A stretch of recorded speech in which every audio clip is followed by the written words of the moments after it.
여러분, 우리는 가끔 이제 펜을 들기도 합니다. 요즘은 이제 펜을 들어서 뭐 손편지를 쓴다 뭐 이런 건 거의 없는 것 같아요. 그냥 키보드 앞에서 우리의 생각과 마음을 담아 이제 글로 이제 써내려 갑니다.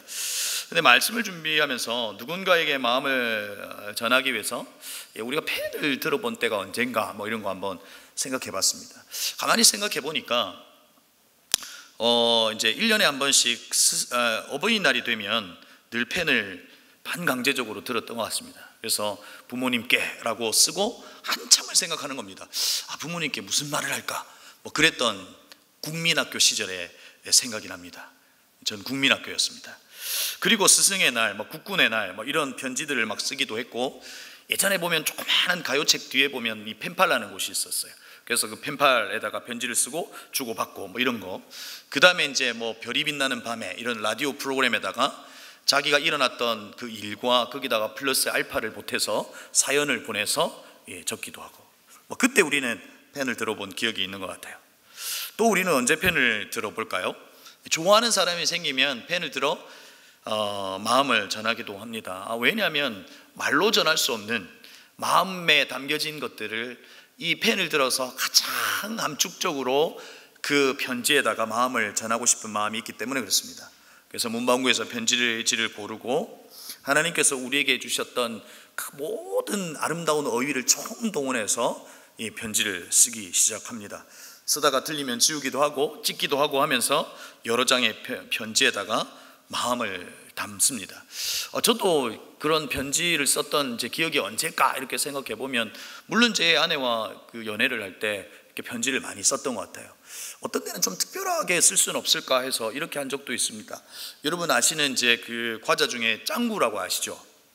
네, 그 짱구 과자를 이렇게 아주 이렇게 세밀하게 이렇게 뜯어서 그 짱구 과자에다가 이렇게 제가 태어났을 때부터 지금까지 이야기를 다 써서 이렇게 말아서 넣어서 마치 뜯지 않은 것처럼 포장해서 한번 준 적이 있습니다.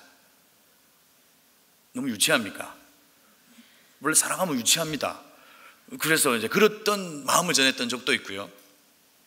또 돌이켜 보니까 제 학교를 입학을 했는데, 고등학교를 입학했는데 남녀공학이었는데 남자 따로 여자 따로 이렇게 있는 거예요. 그런데 한 달 정도 그 수업을 했는데 갑자기 반이 바뀐다는 거예요. 이 교육청에서 내려준 그 각 반의 인원수의 그 편제가 있는데 그걸 잘못 적용해 가지고 이 반을 바뀌어야 된다는 거예요. 그래서 이제 반이 이제 바뀌어서 이제 갔더니 이제 원래는 남자 반 여자 반이었는데 남녀 합반이 된 거예요. 할렐루야. 저는 그랬어요. 그런데 그때 이제 바뀌었는데 한 자매가 걸어와요. 근데 갑자기 제 심장의 박동수가 빨라지기 시작하는 거죠. 보니까 너무 아름다웠어요. 그래서 그 자매에게 뭘 하기 시작한 거예요? 편지를 쓰기 시작한 거예요. 쓰다 지우고 막 찍고 막 그러면서 편지를 막 써서 이제 캐비넷 있죠, 그 뒤에다 탁 넣어두고 언제 가져가나 이렇게 봤는데 언제 한 날 가져갔더라고요. 그리고 나서 기다렸어요, 답장이 올 때까지. 그런데 여러분, 토요일 아침 제 책상 밑에 있었을까요, 없었을까요? 네, 편지가 있는 거죠. 빨간색 봉투. 그런데 그때 그것을 열어보려고 하니까 어떤 거예요? 누군가가 볼까 봐 부끄러운 거죠. 그래서 그 편지를 이 교과서 사이에다 딱 끼워두고 이제 기다린 거예요, 마칠 때까지. 그리고 이제 수업을 마치고 이제 인적이 드문 한적한 공터로 가서 그 편지를 읽기 시작하는 거죠. 그 설렘, 그렇죠? 여러 번 이제 읽으면서 했던 그 기억이 나요. 그러니까 우리는 누군가에게 이렇게 마음을 전할 때 펜을 들어서 마음을 그 편지에 담아 쓰기도 하는 거죠. 자, 그런데 오늘 베드로가 펜을 든 이유가 뭘까요? 베드로도 오늘 펜을 들어서 당시 성도들에게, 그리고 2000년 전 오늘을 살아가는 저와 여러분에게 편지를 쓰고 있고, 그 편지의 내용은 오늘 우리가 성경이라고 하면서 그 편지의 내용을 읽으면서 그 속에서 숨어있는 그 편지의 내용을 이해하려고 애쓰고 있는 거죠. 여러분, 사도행전에서 보는 베드로의 모습은 어떠냐면 마치 복음 전도자 막 부흥사와 같은 그런 열정의 사람이에요. 펜을 들어서 뭔가 글을 쓸 그런 고상함이 보이진 않아요. 복음을 전하고 수천 명이 돌아오는 마치 그런 이미지로 비춰져요. 그런데 그가 멈췄어요. 잠시 자신의 삶을 멈추고 거물을 기우면서 그 상한 손과 거친 손으로 펜을 들어 책상 앞에 앉아 있는 거죠. 여러분, 놀라운 일이에요. 그리고 나서 한자 한자 글을 적어가고 있는 거죠. 왜 베드로가 펜을 들었을까요? 사도 바울이 그의 서신서를 통해서 펜을 든 이유는 구원은 믿음으로 이루어진다라고 하는 이신칭의의 교리에 대한 강조가 많이 있어요. 그런데 베드로는 왜 펜을 들었냐 하는 거죠. 여러분, 오늘 우리가 보았던 이 베드로 전서는 여러분이 아는 이 네로의 그 핍박과 박해의 임박함 그 앞에서 쓴 편지예요. 이미 이들에게 예수를 믿는다는 이유로 고통과 그리고 환난이 있었던 그때, 그러나 더 큰 고통이 기다리고 있는 그때 그들을 위해서 베드로가 펜을 들어 지금 글을 한자 한자 써내려 가고 있는 거예요. 그런데 우리가 성경 속에서 이해하는 베드로의 모습과 달리 사실 베드로 전후서는 아주 고민하며 쓴 흔적들이 있어요.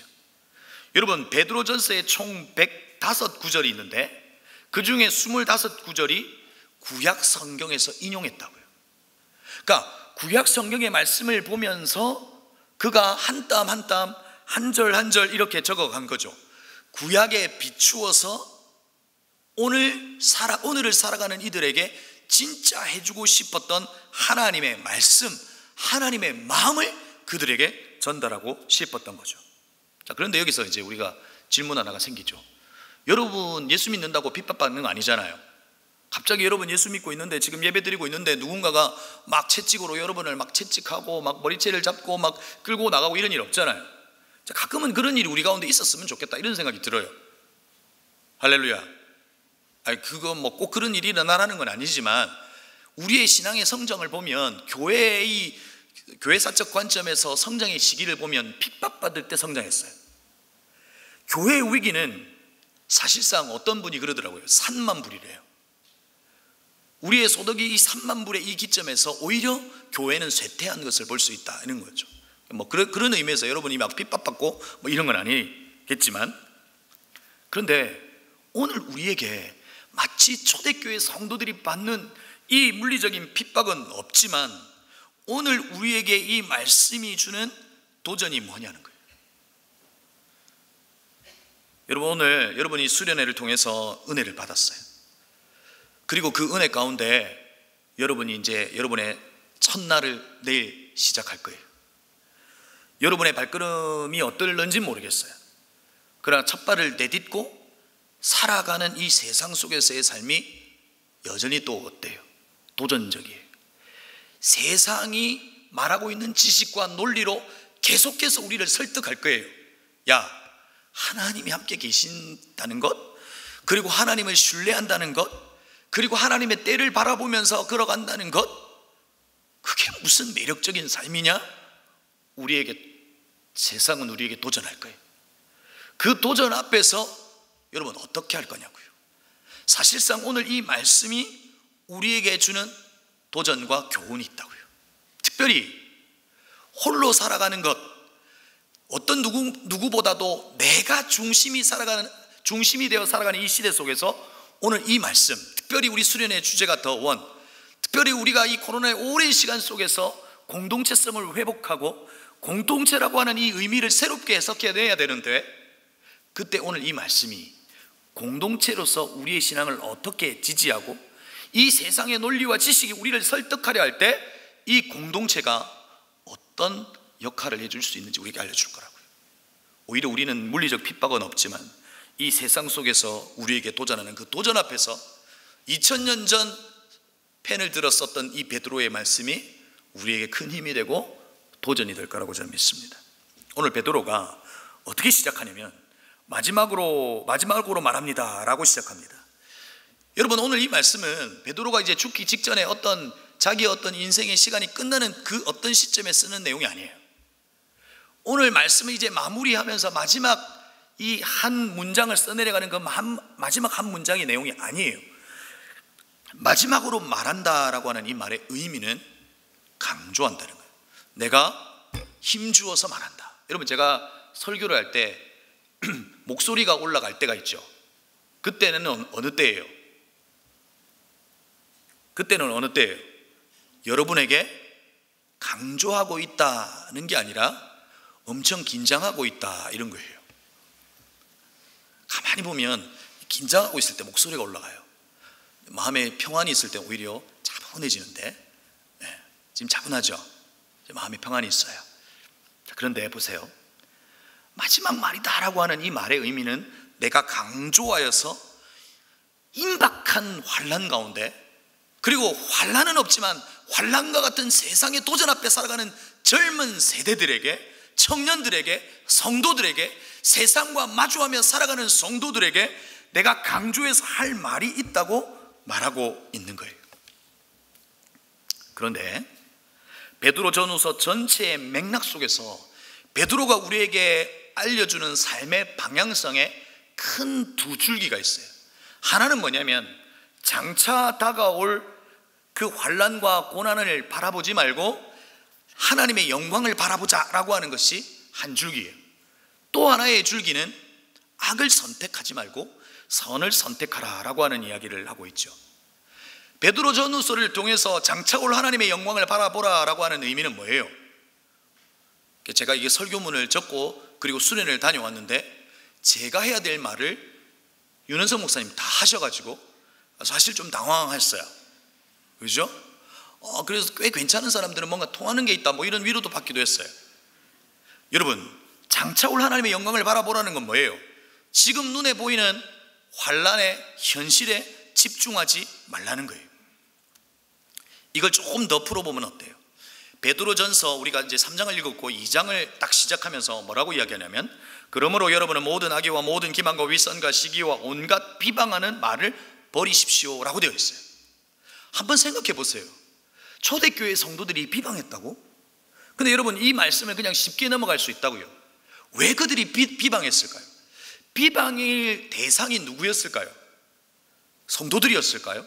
아닐 거예요. 왜냐하면 동일하게 핍박받고 고난받고 있는 그 성도를 향하여 비방할 싸가지 없는 성도들은 그 당시 없었을 거예요. 누구를 향했을까요? 나를 핍박하고 비방하고 모욕하는 이들을 향하여 비박했던 거죠. 그것을 베드로가 보고 온갖 비방하는 말을 버리십시오라고 되어 있는 거예요. 당시 성도들에게 비방의 말들이 들려오기 시작해요. 온몸으로 그 비방과 모욕을 받아내야 되는 그 상황 가운데, 여러분, 그냥 욕 좀 하고 비방도 좀 하고 그렇게 하는 게 오히려 그들의 마음을 후련하게 하는 것 아닐까요? 그 정도는 허용해 줘야 되는 게 아니냐 하는 거예요. 그런데 그거 하지 말라고 이야기하는 거죠. 왜 그 이야기를 하는 걸까요? 비방 그 자체에 포커스를 두고 있는 것이 아니라 네가 비방하는 그 내면의 깊은 시선이 어디에 머물러 있느냐는 거예요. 현실에 머물러 있지 않냐? 환난에 집중하고 있지 않냐? 그래서 너의 입에서, 마음의 중심에서 비방이 터져나오고 있지 않냐 하는 걸 이야기하고 있는 거죠. 사실상 베드로의 도전은 뭐냐면 현실에, 고난에, 환난에 집중하지 말라는 거예요. 여러분, 저는 고민이 많은 사람 같아요? 고민이 별로 없는 사람 같아요? 뭐라 그랬어요? 안 듣는 걸로 하겠습니다. 저는 고민이 참 많아요. 여러분, 오늘 성경은 베드로는 장차 올 하나님의 영광을 바라보라 라고 했지만 그렇게 바라보지 못하는 것이 우리에게 있는 현실과 환난에 집중한다고 그랬잖아요. 그러니까 저 역시도 그래요. 어제 목사님도 말씀하셨지만 일어나지 않을 그 미래의 이야기에 집중하는 거죠. 그러니까 저는 가만히 보니까 저는 통계 자료 이런 걸 참 좋아하는 것 같아요. 객관적으로 납득되지 않으면 사실 마음이 가지 않아요. 그런데 여러분, 지금 코로나를 지나고 있는 이 시대 속에서 청년들의 24%가 교회를 떠났대요. 그러면 그 통계를 바탕으로 한 내 마음은 어때요? 미래는 불투명한 거죠. 물론 수가 그걸 대변해 주는 건 아니지만, 근데 그 마음이 제 마음을 어떻게 하는 거예요? 불안해하게 하고 염려에 사로잡히게 하는 제 모습을 보게 된 거죠. 또 하나의 우리의 모습은 뭔지 아세요? 오늘을 살아가고 있지만 과거에 일어났던 그 일들과 그 사건을 여전히 오늘도 붙잡고 살아가는 이들이 있어요. 그렇지 않아요? 이미 지난 일임에도 불구하고 그 지난 과거의 일을 붙잡고 오늘을 살아가는 이들이 있단 말이에요. 그런데 오늘 베드로 전후서의 맥락 속에서 장차 하나님의 영광을 바라보라라고 하는 이 말의 의미는 뭐냐면, 너희들은 오늘을 살아가는 존재인데 존재론적으로도 너희가 예수 그리스도를 믿고 만남으로 너의 일생이 그분의 영혼과 잇대어 이제 너의 시간표는 네가 가지고 있는 시간표가 아니라 하나님의 영원한 시간표 속에, 하나님의 때를 따라 역사하시는 그 시간표 속에 살아가는 존재인데, 그리고 시간의 주인이신 하나님을 바라보고 살아가는 존재인데, 아직 일어나지 않을 내일을 오늘에 끄집어 가져와 염려하는, 과거에 이미 일어났던 사건을 지난 일임에도 불구하고 오늘에 가져와 염려하고 오히려 그것이 나중에는 비방의 일로 가고 있다면 그건 아니라는 거예요. 하나님의 영광을 바라보라라고 하는 것은 환난과 현실에 집중하지 말고 나를 뛰어넘어 하나님을 바라보라는 거예요. 하나님이 너의 오늘이 되어보라는 거예요. 너에게 주어진 오늘이, 그리고 내가 할 수 있는 그 한계치만큼이 내가 살아내야 될 오늘이 아니라 하나님이 여러분의 오늘이 되어보라는 거예요.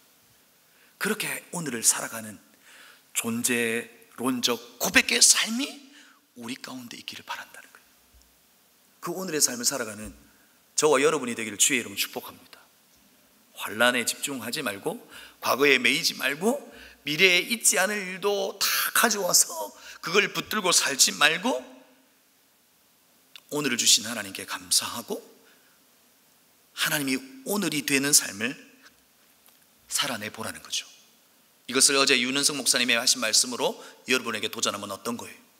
우리 눈에 보이는 것, 시력, 눈에 보이는 것으로 살지 말고 우리의 시선이 하나님께 고정되어서 그분을 바라보면서 좀 살아보지 않겠냐, 우리에게 도전하는 거죠. 그런 삶을 살아가는, 그 오늘을 살아가는 저와 여러분이 되기를 주의 이름으로 축복합니다. 이게 베드로의 도전이에요.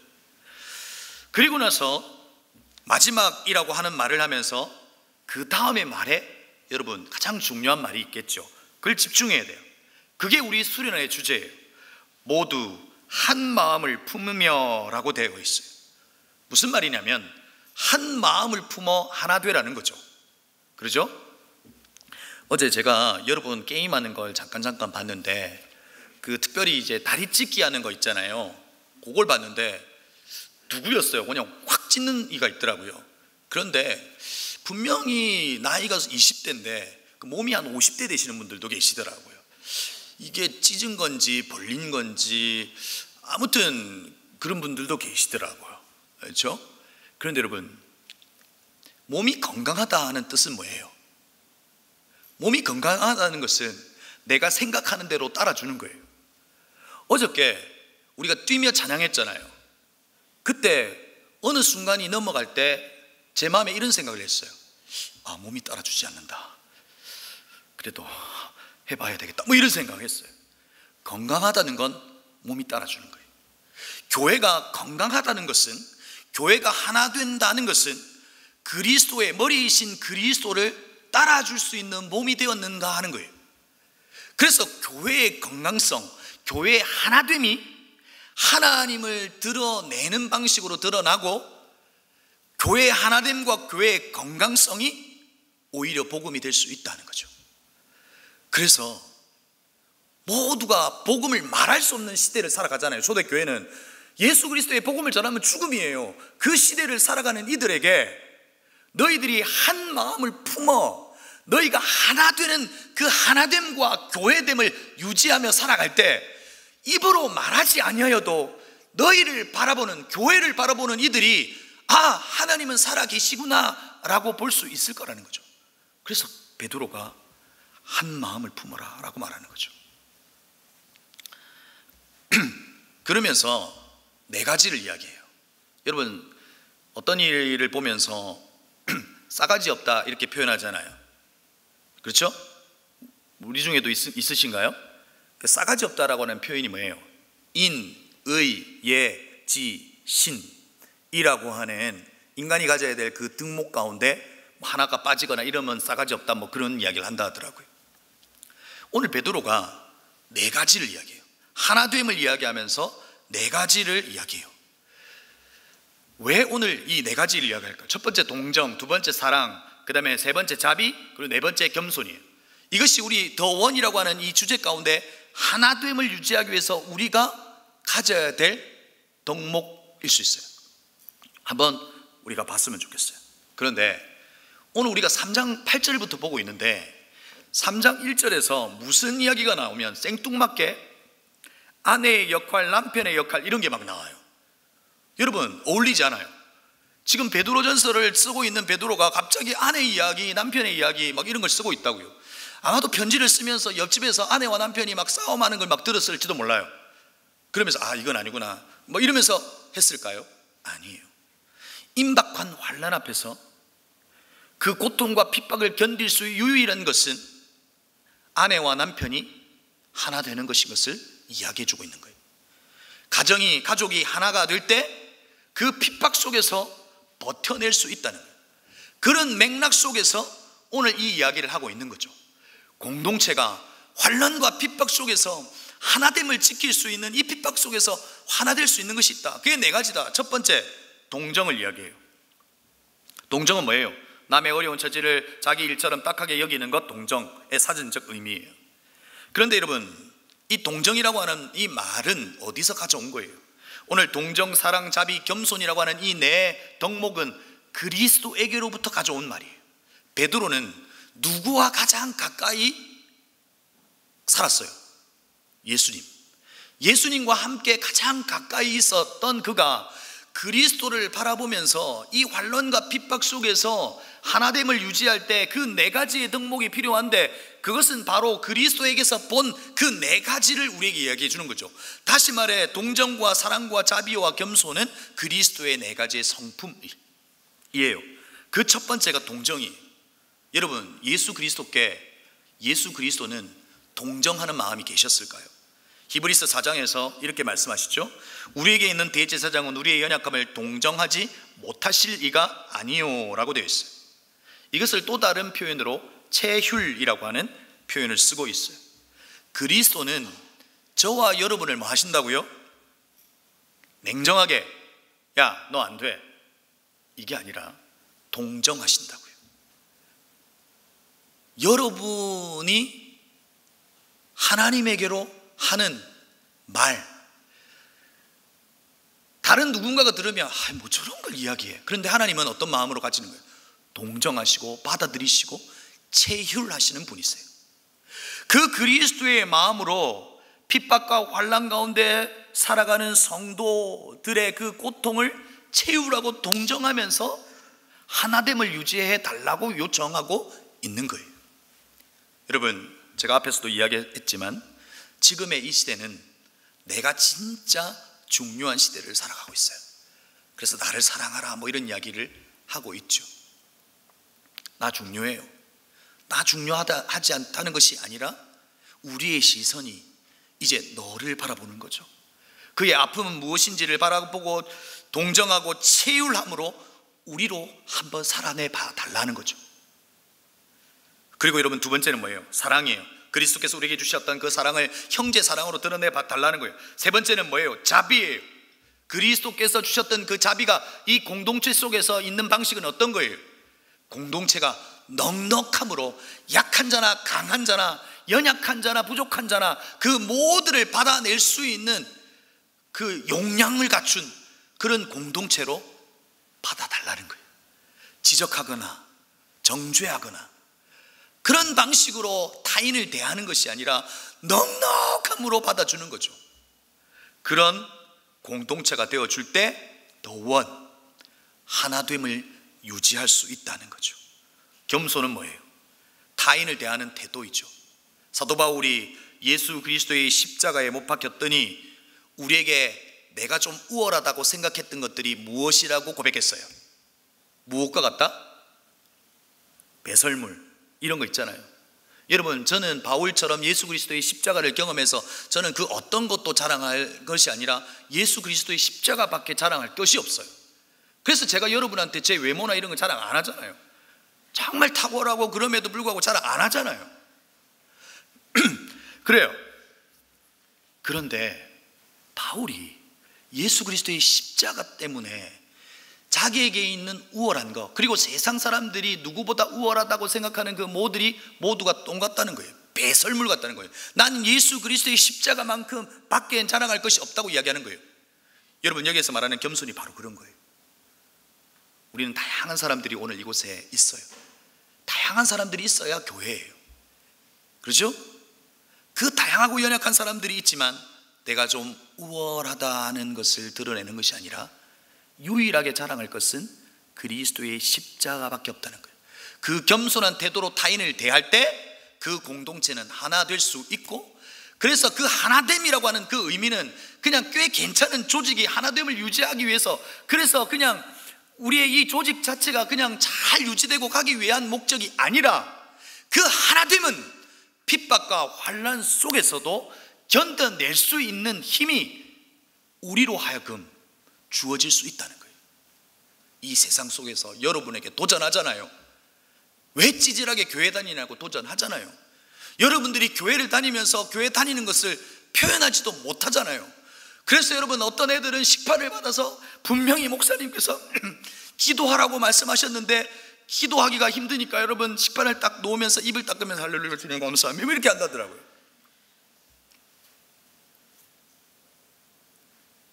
예수를 믿는 것이 어려운 시대를 살아갔잖아요.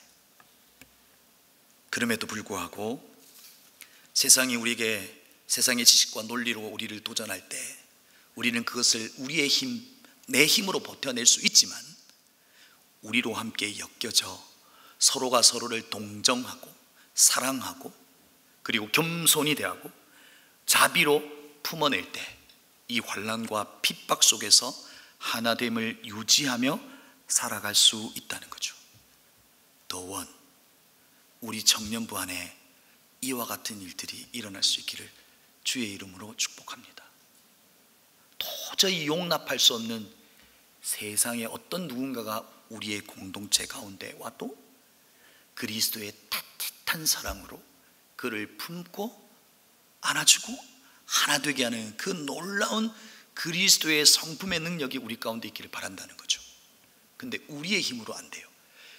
우리가 이 덕목을 딱 장착하면 그렇게 되는 게 아니라 베드로전서 1장 마지막에 뭐라고 이야기하냐면 꽃은 마르고 풀은 마르고 그러면서 하나님의 말씀은 영원하다고 이야기해요. 마치 이 덕목을 우리의 교양의 어떤 한 부분으로 장착하면 그렇게 되는 것이 아니라 영원히 마르지 아니하는 하나님의 말씀에 집중하고 그곳에 머물러 있을 때 그 그리스도의 성품은 우리로 하여금 드러난다는 거죠. 여러분, 우리는 요즘에 전도를 어떻게 하는지 모르지만 막 예전에는 막 전도하면 전도지 뿌리고 막 그랬어요. 근데 여러분, 초대교회는 그럴 수 없었다고요. 예수 믿는 것을 표현할 수 없었다고요. 그래서 성도들이 서로가 성도인 것을 확인하기 위해서 물고기 그림을 그린 거예요. 그러면서 눈빛을 바라보며 그 물고기 그림인 익투스의 그림을 서로가 확인하면서 그냥 눈으로만 대화하는 거예요. 너 예수님 믿니? 나 믿어. 그때를 살아갔는데 300년이 넘는 그 10번의 엄청난 박해 속에서도 교회는 부흥했어요. 성도의 수는 엄청나게 확장되고 늘어났어요. 전도지 뿌린 적도 없어요. 오늘 베드로가 권면한 것처럼 하나됨을 유지할 때 그 교회를 통해서 하나님을 본 거예요. 우리의 공동체가 이와 같기를 간절히 소망합니다. 이제 말씀을 점점 마무리할 때가 왔어요. 그 다음에 이제 여러분 9절에서는요 더 엄청난 요구를 해요. 뭐냐면 악을 악으로 갚거나 모욕을 갚지 말고 복을 빌어 주십시오 라고 이야기하죠. 여러분 이건요 아무런 일이 없이 마치 평온한 호숫가의 상태에서 그냥 어떤 이제 막 교양 있는 한 도전처럼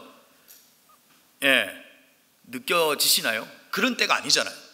환난과 모욕과 비방이 여전히 자기의 온몸으로 받아야 될 그 시대 속에서 지금 악을 악으로 갚지 말고 모욕을 갚지 말고 오히려 뭐 하라고요? 복을 빌어 달라고. 여러분 가능하시겠어요? 누군가가 여러분을 막 비난해요. 뭐 그렇게 생겼냐 그러기도 하고 뭐 네가 그렇게 해서 뭐 성공할 수 있냐 막 그러면서 비방하는데 그 사람을 사랑합니다 축복합니다 이럴 수 있냐고요. 그런데 여러분 오늘 베드로는 그것을 요구하고 있어요. 그러면서 11절에서 악을 떠나고 선을 행하고 평화를 추구하라 라고 이야기해요. 악을 갚거나 악을 악으로 갚지 말고 도리어 복을 빌고 평화를 추구하라 라고 이야기하고 있는 거죠. 이게 가능할까요? 저도 월요일날 있었던 일이에요. 여러분 우리 아이들은 누가 키우세요? 우리 아이들은 하나님이 키우세요. 아멘이세요? 여러분 내 아이들을 키워보세요. 우리 아이들은 배다리 민족이 키웁니다. 우리 아이들은 배달의 민족이 쑥쑥 키웁니다. 월요일도 배달의 민족에게 부탁했습니다. 저녁에 밥을 이제 먹으려고 이제 음식을 시켰는데 딸아이가 음식을 먹더니 하면서 입에서 뭘 뱉어내는 거죠. 봤더니 뭐가 있었을까요? 제 기대 속에 하나님께서 우리의 형편과 처지를 아시고 황금 같은 거 뭐 이런 거 있잖아요. 반지 이런 거 있었으면 좋겠지만 그 케이블 타이 아시죠? 전기선 같은 거 이렇게 묶을 때 있는 그 뾰족한 그게 나온 거죠.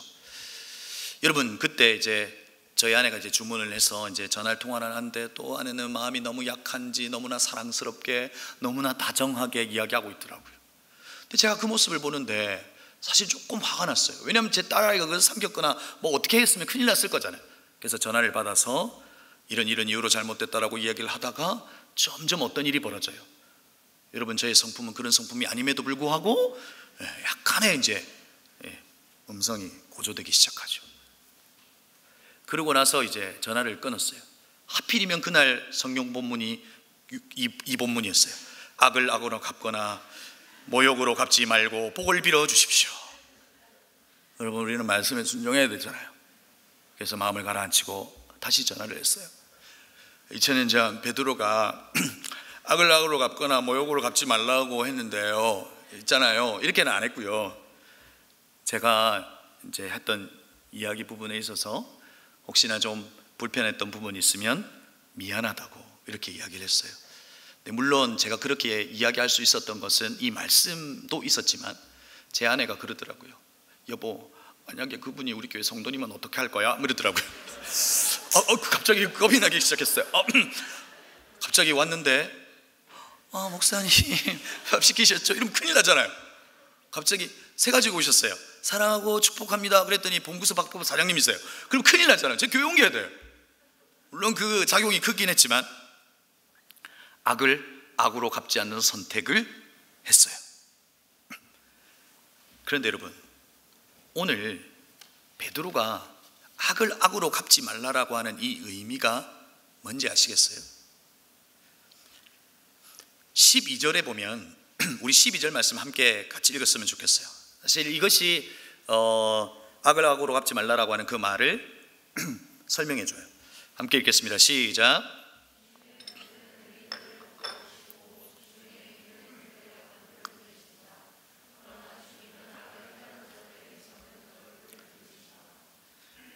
베드로를 통해서 우리에게 말씀해 주실 때 악을 악으로 갚지 말라 하는 것은 어떤 의미냐면 야 너가 하나님을 믿고 있니?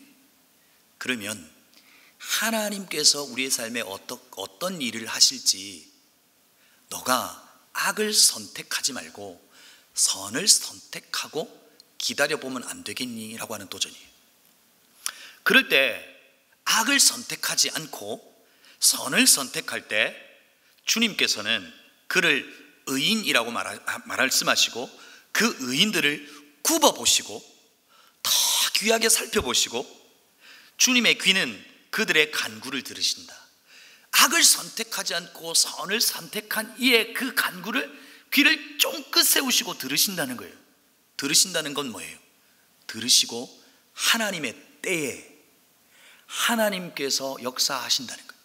하나님의 일하심을 보게 될 거라는 거예요. 사랑하는 성도 여러분, 사랑하는 청년 여러분, 우리의 삶에 여러분 어떤 삶의 걸음을 걸어가고 있는지 모르지만 우리에게 주어진 환난과 현실에 집중하지 않기를 주의 이름으로 축복합니다. 여러분의 오늘은 하나님이 되실 수 있기를 바랍니다. 그러면 여러분이 할 수 있는 만큼이 아니라 하나님이 하실 수 있는 만큼 하나님의 역사를 보게 될 겁니다. 한번 물어볼까요? 여러분은 여러분 뜻대로 되기를 원하세요? 하나님 뜻대로 되기를 원하세요? 다시 여러분은 여러분의 뜻대로 되기를 원하세요? 하나님 뜻대로 되기를 원하세요? 저는 반대예요. 저는 제 뜻대로 됐으면 좋겠어요. 사실 제 욕구는. 그런데 우리가 아는 건 뭐예요? 내 뜻대로 되는 것보다, 하나님은 우리를 구하는 것보다 우리에게 가장 필요한 것을 주시는 분이시기에 하나님의 뜻대로 되는 것이 옳아요. 그러기에 우리는 현실에 집중하지 않고 오히려 하나님이 오늘이 되어버리는 것이고, 악을 악으로 갚지 않고 선을 선택할 때 하나님이 우리의 삶에 찾아와 내가 할 수 있는 만큼이 아니라 하나님이 하실 수 있는 만큼 하나님께서 해결해 주시고 우리의 간구의 길을 쫑긋 세우시고, 악을 선택한 이들은 고개를 돌려버리시지만 하나님은 우리를 바라보시고 하나님의 때에 일하신다는 거예요. 말씀을 마무리합니다. 이제 오늘 여러분 수련회 한 피곤하시잖아요. 그래서 저도 새벽에 일어나서 설교 마무리를 하고 또 교회 와서 이제 마지막 마무리를 하는데 카톡이 왔어요. 카톡 하고 왔는데 그때 이제 카톡이 이제 우리 교육자들하고 사역자가 있는 단체 카톡방이에요. 딱 보니까 문자의 내용이 이래요. 은혜관 유치부실 바닥이 심하게 울었습니다. 한번 봐주시길 부탁드립니다. 여러분, 은혜관 유치부실 바닥이 왜 심하게 울었을까요? 왜 울었을까요? 모르겠어요? 왜 울었을까요? 비가 많이 왔잖아요. 그렇죠? 이게 여러분 성도와 목사의 차이예요. 저는 그렇게 생각하지 않았어요. 비 때문에 울은 게 아니라 이 유년부실, 유치부실 바닥에서 이 다음 세대를 생각하면서 눈물로 흘린 어떤 한 성도의 눈물이 바닥을 울게 한 거라고 저는 생각했어요. 3부 때는 빵빵 터졌는데 4부 때는 웃지 않는 여러분의 강팍함을 보면서도 저는 한 길로 갈 겁니다.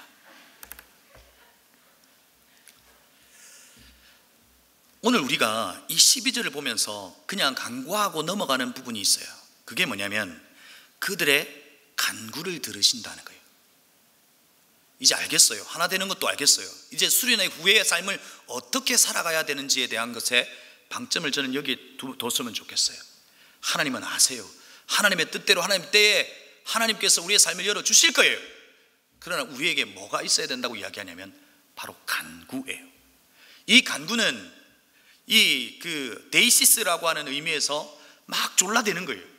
꼭 그걸 해야, 그런 조건이 갖춰져야 하나님의 역사를 보는 거예요? 주의 일하심을 보는 거예요? 아니에요. 내가 너와 친밀해지고 싶다는 거예요. 우리 딸아이가 저에게 찾아와서 아빠 포카 사주세요, 포카 사주세요 하고 하는 건 뭐예요? 그래서 제가 안 사주는 건 왜 그래요? 더 친밀하고 막 볼을 부비면서 포카 사주세요, 포카 사주세요. 포카 맞나? 그 포토 뭐 있더라고요. 얼마 전에는 NCT의 드림 제가 앨범도 사줬어요. 빨리 안 사줬어요. 천천히. 왜요? 그럴 때는 또 저를 엄청 또 챙기고 막 부비고 하거든요. 간구라고 하는 이 말의 의미는 하나님의 역사를 보기 위한 조건이 아니고요, 친밀하고 싶다는 거예요.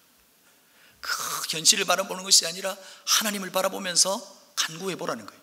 악한 현실이 있지만 악을 선택하지 말고 하나님을 바라보면서 간구하라는 거죠. 그럴 때 나를 뛰어넘어 역사하시는 하나님의 역사가 오늘이 될 거라는 거예요. 여러분, 저는 사실 그 카톡을 보면서 이런 생각이 들었어요. 유치부실 바닥이 울어야 될 게 아니잖아요. 그렇죠?